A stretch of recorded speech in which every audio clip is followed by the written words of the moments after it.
Um assunto que é muito discutido é a possibilidade de anistia para os presos do 8 de janeiro.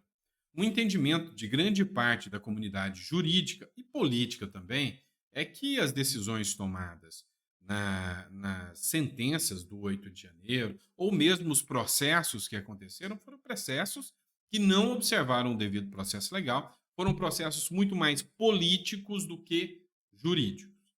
Enfim, o processo está sendo pressionado no Congresso Nacional e o Supremo Tribunal Federal e o próprio governo Lula está vendo cada vez mais possibilidade desse processo ser aprovado no Congresso Nacional, principalmente depois das eleições municipais. Se o PL tiver uma boa performance nas eleições municipais, ele vai pressionar em troca de apoio aos deputados a aprovação do PL da anistia. É uma aposta que muitos fazem. Mas o ministro Alexandre de Moraes resolveu se manifestar sobre o caso. Matéria da R7, Moraes disse que o STF pode rever eventual anistia a condenados pelos atos do 8 de janeiro. Ou seja, se a Câmara dos Deputados ou o Congresso aprovar, o ministro do Supremo, Alexandre de Moraes, vai derrubar. Ele não vai aceitar anistia aos presos do 8 de janeiro. O ministro do Supremo Tribunal Federal, Alexandre de Moraes, disse nesta sexta-feira que uma eventual anistia para perdoar os crimes cometidos pelos condenados dos atos de 8 de janeiro de 2023 pode ser revista posteriormente pela Corte. Ele disse o seguinte, abre aspas, vamos aguardar. Quem admite ou não anistia é a Constituição Federal. E quem interpreta a Constituição Federal é o Supremo Tribunal Federal, afirmou o ministro do Supremo, Alexandre de Moraes. Aqui na minha visão é a mesma coisa dele dizer, olha, quem manda em tudo sou eu, tá? Então esquece, tem a Constituição, eu interpreto a Constituição da forma que eu quiser e se eu achar que não existe anistia para a direita, não existe anistia para a direita. Só que a gente tem que lembrar que a esquerda já foi beneficiada por anistia, né? Então, assim, é uma situação esdrúxula, tá? No meu ponto de vista, até porque um ministro da Suprema Corte, ele não pode se manifestar sobre um caso que, porventura, pode estar sob o seu crivo, ou seja, sobre o seu julgamento. Isso não é possível. Então, assim, é uma situação que mostra, de certa forma, uma fragilidade entre o que é a decisão política e o que é a decisão jurídica vinda por parte do Supremo Tribunal Federal. A grande crítica da maior parte da oposição, da maior parte de pessoas, inclusive da grande mídia, é de que o Supremo Tribunal Federal já se tornou um tribunal político há tempos. Tá? E aí, decisões como essa, ou falas como essa do ministro Alexandre de Moraes, também são preocupantes. Ontem, eu fiz uma matéria para vocês onde eu disse que o Lula exigiu desculpas do presidente da Argentina, Javier Milei. Eu falei que o Milei nem dormiria à noite, né, por causa disso. Hoje o Eduardo Bolsonaro fez uma publicação de uma fala do Javier Milei e disse o seguinte: o presidente da Argentina, Javier Milei, prova que não se dobra ao politicamente correto e elegantemente chama o descondenado novamente pelo nome, né, de corrupto, né, segundo o Eduardo Bolsonaro. Olha só o que ele fez aqui de publicação.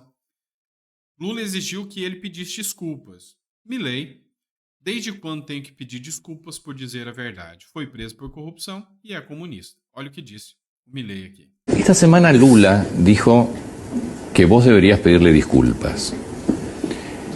¿Qué pensás de Lula? ¿Qué pensás de lo que dijo? La verdad que una discusión tan chiquita, ¿no? Parece una discusión de criaturas de preadolescentes. Parece, digamos, las cosas que yo dije encima son ciertas. Digo, ¿cuáles son los problemas? ¿Que le dije corrupto? ¿Y acaso no fue preso por corrupto? ¿Y qué le dije? ¿Comunista? ¿Y acaso no es comunista? Digo, ¿desde cuándo hay que pedir perdón por decir la verdad? ¿O estamos tan enfermos de corrección política que a la izquierda no se le puede decir nada, aun cuando sea verdad? Então, resumindo, o Milei falou aqui, peraí, eu não posso chamá-lo de corrupto se ele foi preso por corrupção. Eu não posso chamá-lo de comunista se ele é comunista. Ele disse tem orgulho de ser comunista? Enfim, o Milei questionou ainda, falou: olha, mas será que a gente não pode falar a verdade sobre o que é a esquerda? E, enfim, não se curva ao tal do politicamente correto, ou seja, passar panismo para a esquerda. Vamos lá, pessoal. Ontem também eu falei para vocês no outro editorial sobre um escândalo que foi denunciado pelo Tribunal de Contas da União sobre uma mega licitação da SECOM, né, que envolve o ministro Paulo Pimenta, hoje secretário-geral para a reconstrução do Rio Grande do Sul, e o antagonista fez a denúncia ontem sobre essa mega licitação e o indício que foi encontrado pelo Tribunal de Contas da União, e hoje o antagonista faz uma nova denúncia. Segundo ele, os ministros do TCU estão abrandando o caso, né? Matéria do antagonista, ministro do Tribunal de Contas da União, deixa casos sobre mega licitação da SECOM em banho-maria, ou seja, está abafando o caso. Mesmo com parecer técnico, falando que há indícios de irregularidade em representação do Partido Novo, o ministro não pauta processo desde maio.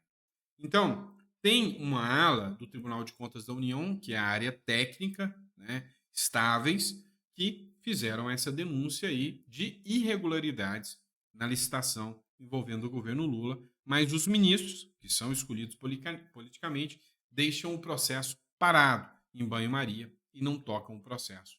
É o que diz aqui essa matéria do O Antagonista. Vamos trazer uma matéria do Metrópolis agora para vocês.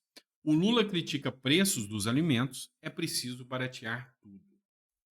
Acendeu de novo uma luz vermelha, principalmente no mercado. O Lula fala uma besteira atrás da outra. Essa fala seria normal, e ele está certo, precisa baratear.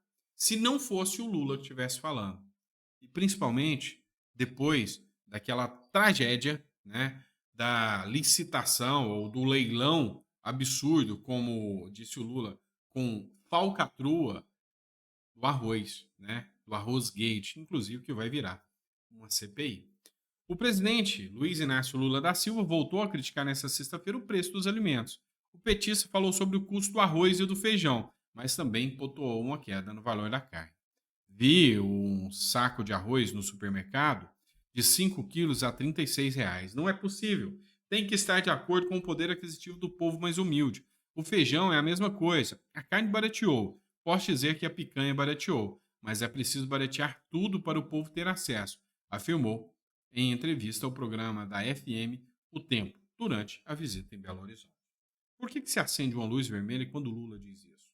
Porque já há um histórico dos governos petistas de interferência na economia, fazendo, sabe, um preço simulado. E isso aí é uma bomba relógio, tá? Isso é perigoso demais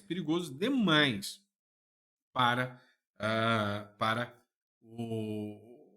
o mercado, para o próprio povo brasileiro, porque vem essa interferência, igual o caso do arroz, de repente estoura aí uma inflação e aí quem sofre muito mais é o povo brasileiro.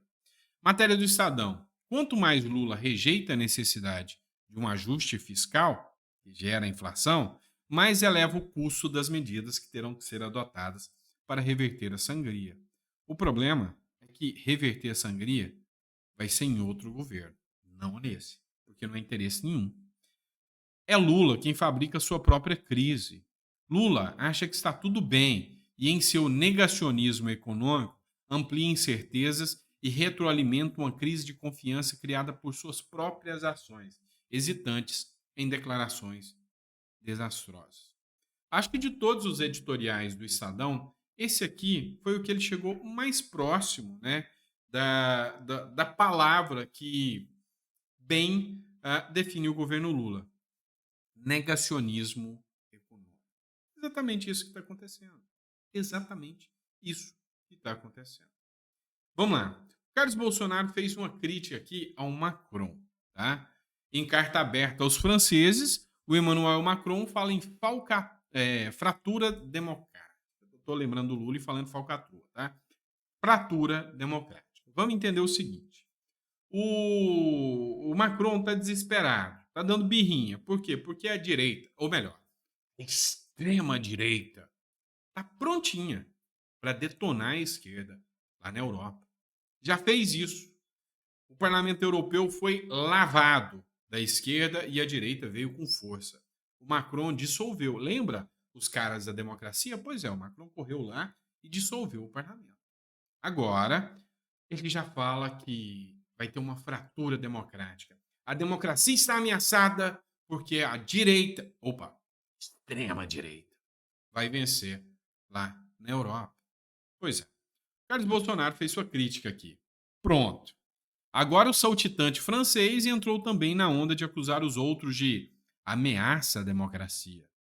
Eles estão aprendendo direitinho, mas será de onde que tiveram essas ideias? Vai saber. Ainda bem que no Brasil vai tudo democraticamente pujante e inabalável. Ou seja, daqui a pouco vai ter alguém que vai tentar um golpe lá na França, e aí o Macron vai dar um pulo contra essa turma que tentou golpe, né? E aí eles tomam tudo de assalto. Eu já vi essa história. Bora falar agora um pouquinho do Supremo Tribunal Federal. Pois é. Matéria da Gazeta do Povo, Gazeta Brasil, eu sempre trago a fonte para vocês aqui. O Barroso, ministro do Supremo Tribunal Federal e presidente do próprio Supremo, né, diz não ser comentarista político e nem censor do que o Lula diz. Na tarde da quinta-feira, o presidente do Supremo Tribunal Federal, Roberto Barroso, disse que não é comentarista do fato político do dia e que não é censor do que diz o presidente. A fala foi feita pelo magistrado durante o Gilmar Palusa, fórum que reúne autoridades e empresários em Lisboa. 2 pontos que a gente precisa analisar aqui. Primeiro ponto, o que o Lula falou? Lula falou que o STF não tem que se meter em tudo. Positivo para o Lula? Concordo com o Lula. O STF se mete demais, principalmente nos assuntos do legislativo. E o Barroso falou que não vai comentar agora. Por quê? Afinal, é fogo amigo, né? Não vou comentar sobre o que o Lula disse. Mas quando é outros, quando é o Bolsonaro, quando é para dizer que derrotou o espectro político que ele não gosta, aí ele comenta politicamente, que é uma beleza. Maravilha. Agora, outro ponto que a gente precisa analisar é o tal do Gilmar Palusa, que é uma excrescência com dinheiro público, né? Que a gente, tá vendo aí.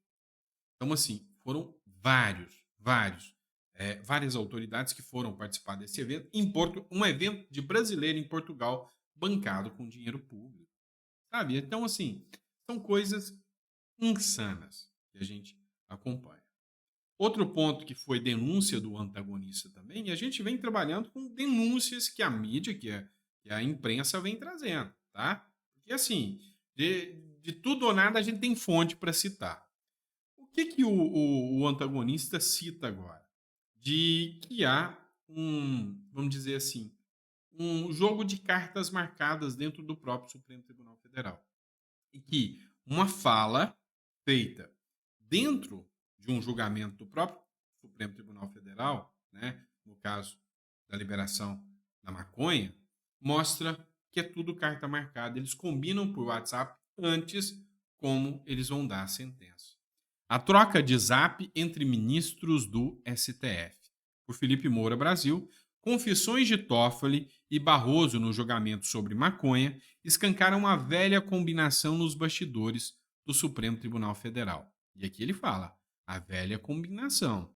Na matéria mais abrangente, né, o Felipe Moura diz o seguinte, passou desapercebido na imprensa amiga, mas a combinação entre ministros do Supremo Tribunal Federal foi confessada 2 vezes no julgamento sobre a descriminalização da maconha.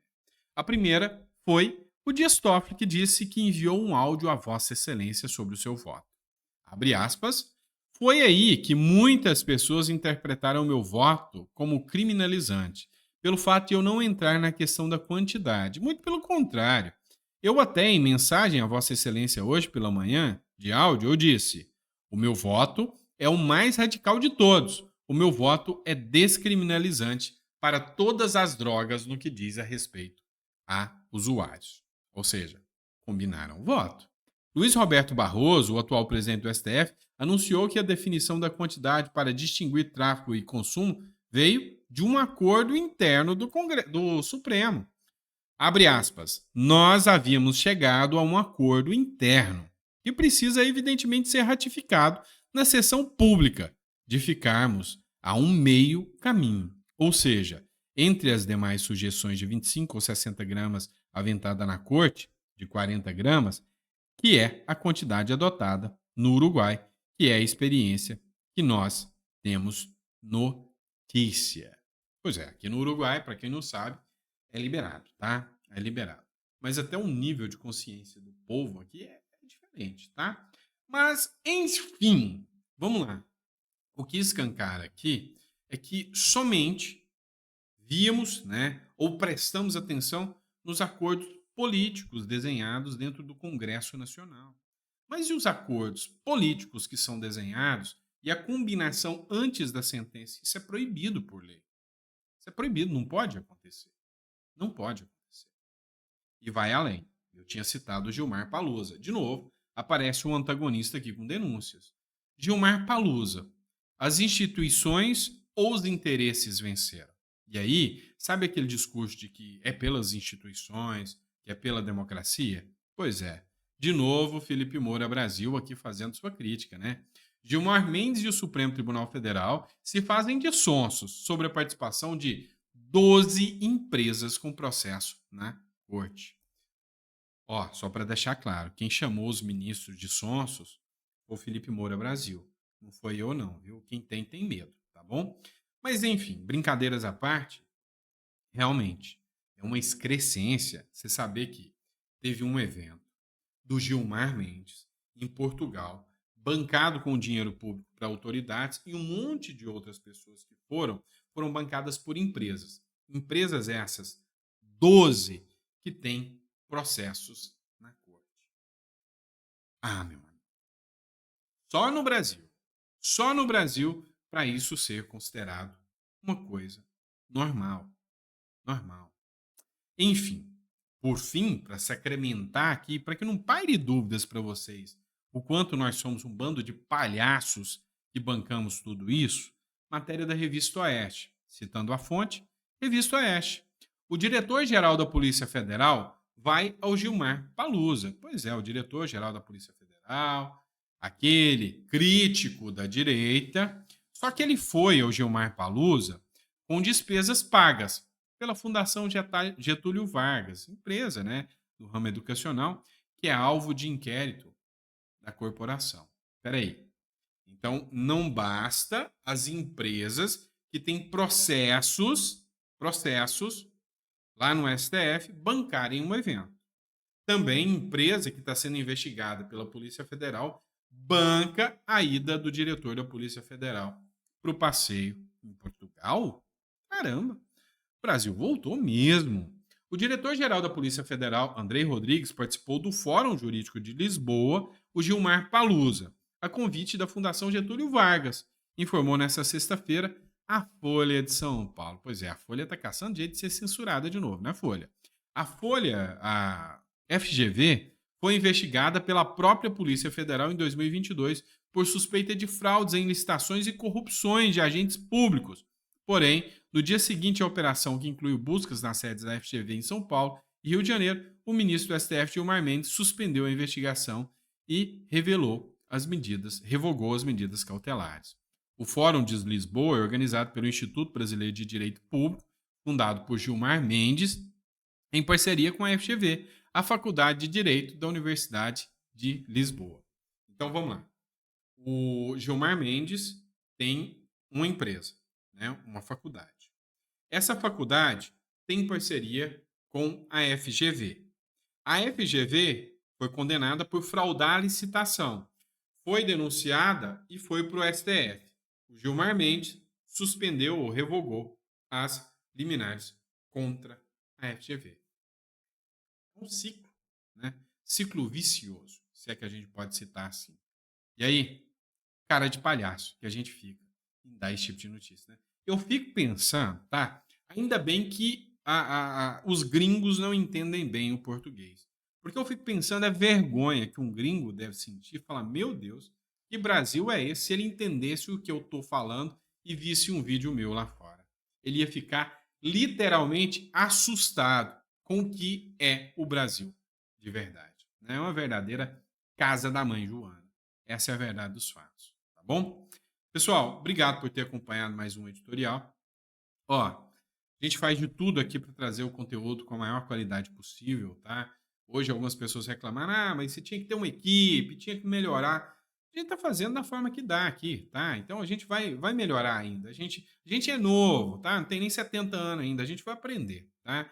Então assim, a gente tá fazendo do jeito que dá, a gente tenta trabalhar o áudio para o áudio ficar um áudio decente, legal, mas enfim, a gente vem trazendo aqui o conteúdo para você da melhor maneira possível, tentando sempre aprimorar e trazer um bom conteúdo para vocês. Fechado? Abraço, fica com Deus e eu vejo vocês no próximo editorial. Abraço.